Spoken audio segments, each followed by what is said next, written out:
经过多轮谈判后，中欧仍未就电动车加征关税达成共识。欧委会于当地时间29号不顾中方反对，宣布结束所谓反补贴调查，并正式宣布对中国产电动汽车征收为期5年的反补贴税。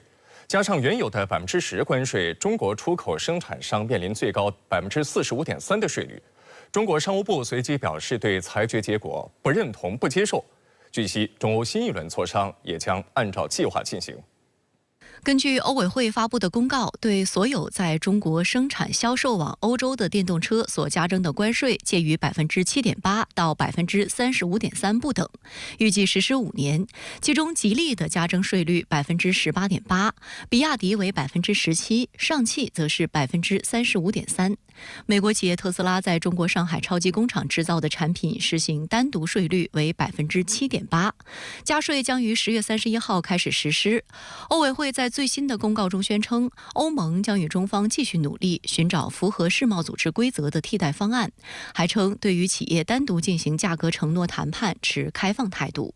对此，中国商务部30号回应称，中方对裁决结果不认同、不接受，已就此在世贸组织争端解决机制下提出诉讼。中方将继续采取一切必要措施，坚决维护中国企业的合法权益。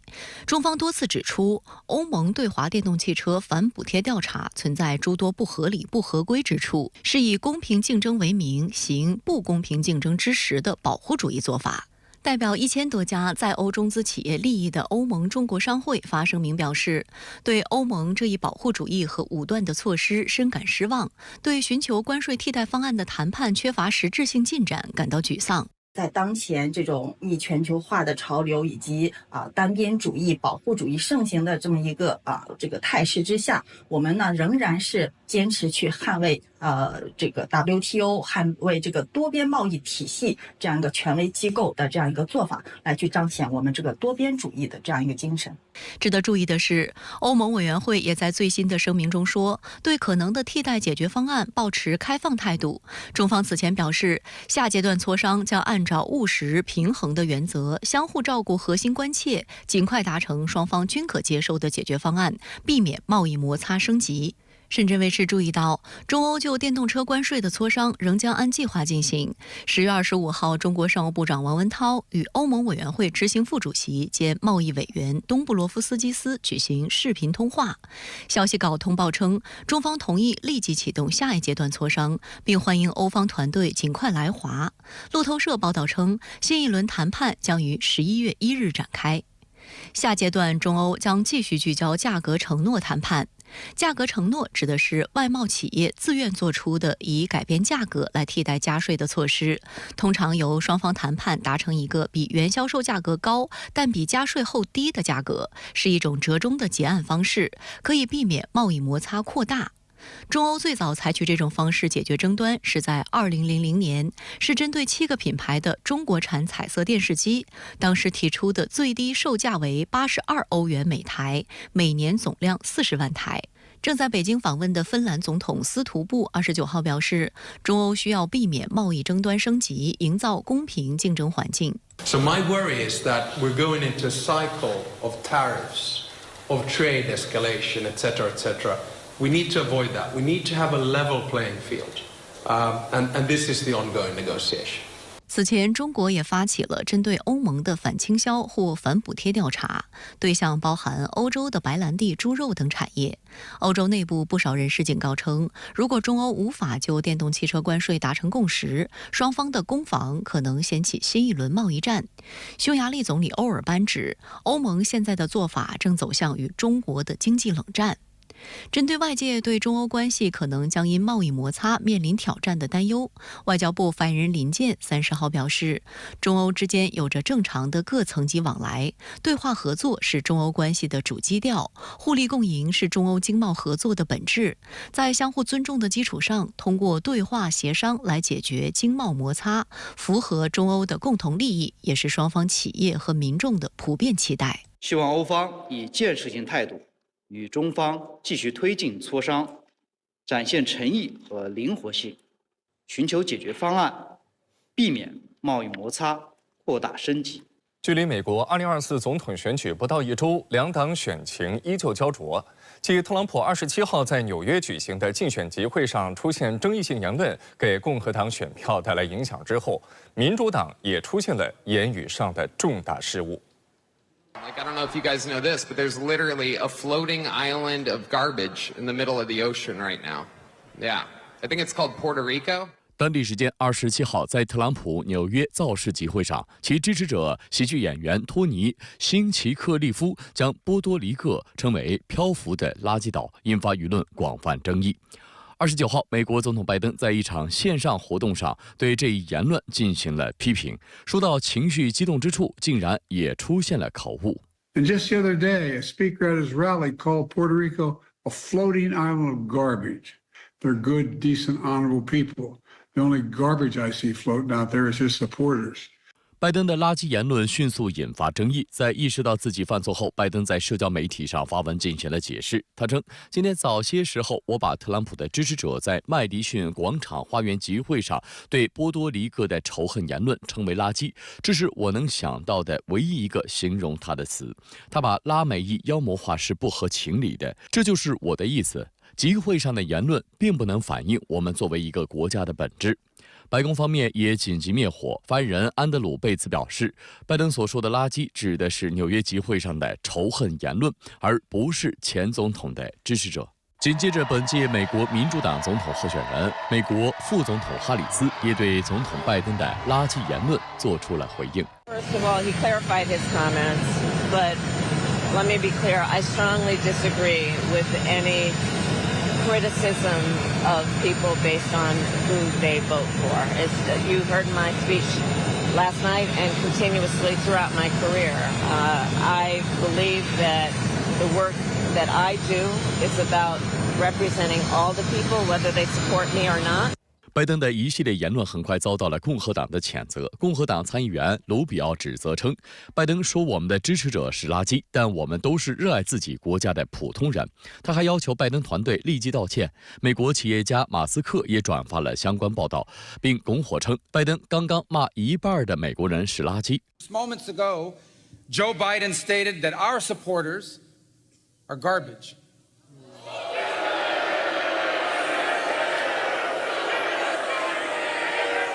Are garbage. He's talking about the Border Patrol. He's talking about nurses. He's talking about teachers. He's talking about everyday Americans who love their country and want to dream big again and support you, Mr. President. And I hope their campaign is about to apologize for what Joe Biden just said. We are not garbage. 不过，特朗普对支持者说：“请原谅他吧，因为他根本不知道自己在说什么。” Please forgive him. For he not knoweth what he said, and I'm convinced that he likes me more than he likes Kamala. 美国佛罗里达州迈阿密戴德县选举部门称，当地时间28号晚，一个装有数百张当地提前投票选举的密封箱及一个袋子从一辆正在行驶的卡车上掉落下来。Wait. This is 2024 elections. Look at that. That's sealed. Look at that. Official materials. 后车司机在路上捡到上述物品后，将其上交至当地警局。工作人员称，这批选票没有被篡改或损坏。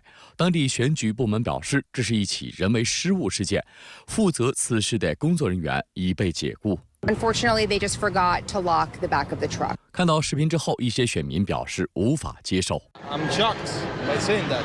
I don't know what to say. And if you see things like this, it makes you feel like, who are we vetting? Who are we making sure is getting our ballots in safely and secure? 连日来，美国已经发生多起涉及投票箱的意外事件。当地时间10月28号凌晨，在美国俄勒冈州波特兰地区和华盛顿州温哥华附近，至少2个总统大选投票箱因被放入燃烧装置而起火，导致数百张选票被损坏。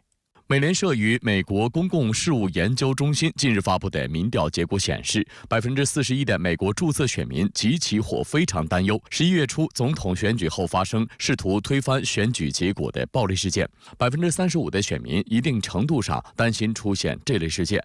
此外，37%的选民担忧有人试图通过法律手段推翻选举结果，32%的选民极其或非常担忧地方或州选举官员试图阻止辖区选举结果最终得以确认。I'm hoping this year it's not going to be like it was last time. 另一方面，该民调结果指出，约半数美国选民认为，候选人即便未获得足够多选民票，却仍能够借助赢得选举人票而获胜，这已经成为美国总统选举的主要问题。北京时间11月30号12时51分，神舟19号航天员乘组顺利入驻天宫空间站，浩瀚太空首次迎来90后中国访客。我是北京，飞船200米保持正常，后续按正常计划继续实施交会对接。神舟19号检查束缚情况。神舟19号。神舟19号，明白。10月30号11时，经过约6个半小时的工作，飞船和空间站顺利完成全自主快速交会对接。空间交会对接技术是空间站建设与运营必须的基本技术之一，而制导导航与控制系统，简称 GNC 系统，是完成对接的核心。在这次交会对接过程中 ，GNC 系统运行平稳，保持了一贯的高精度、高稳定。交会对接完成后，神舟19号航天员乘组从飞船返回舱进入轨道舱。北京时间10月30号12时51分，在中国空间站执行任务的神舟18号航天员乘组打开家门，欢迎远道而来的神舟19号航天员乘组。神舟19号乘组由70后蔡旭哲、90后宋令东和王厚泽组成。执行神舟18号任务的乘组由同为80后的叶光富、李聪、李广苏组成。70后、80后、90后航天员齐聚天宫，完成了中国航天史上第5次太空会师。好了，欢迎！哎呀，大年不见，也大大的拥抱。哎呀我，哎呀，状态不错啊，太不错了，欢迎！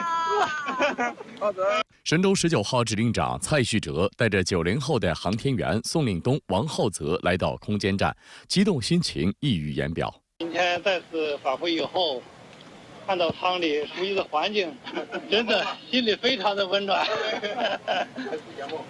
半年前我们约好了在天上见，半年的期待，半年的思念，那值了。